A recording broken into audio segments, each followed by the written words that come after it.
No, takže ahojte, ja by som vám iba chcela ukázať, že ako by ste mohli urobiť napríklad ten, kto má psíka, masáž, ale neukážem to na tom psíkovi, ukážem to na mne, hej. No a že vlastne, že on tak leží z boku, hej. Vlastne vy takto pomaličky mu môžete ako keby tak nejak ako keby, dajme tomu, že tak mierne ako keby tlačiť a on bude tak, že to je dobré. Nám postupne môžete ísť takto na ucho, hej, a že robíte, hej, že, alebo že takto. Potom pomaly môžete ísť na líce, že takto. Hej. Najradšej majú, keď im takto masírujete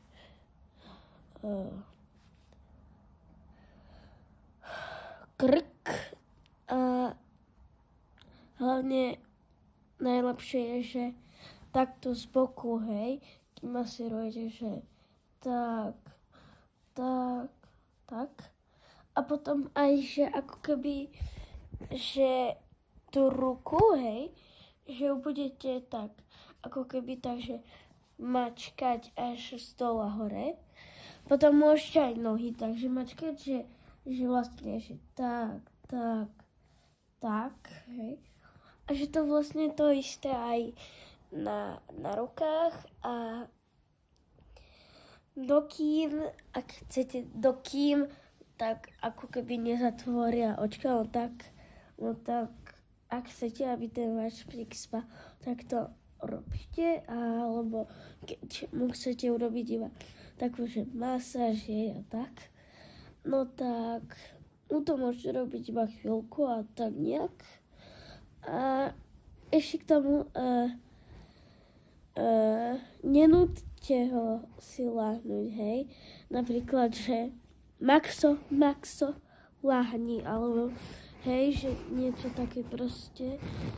Nemusíte ho takže nútiť, len proste, že si láška medzi vás a bude, vieš, potom vlastne mu to môžete robiť a napríklad keď odíde, tak ho proste nechajte a budete môcť potom tak nejak.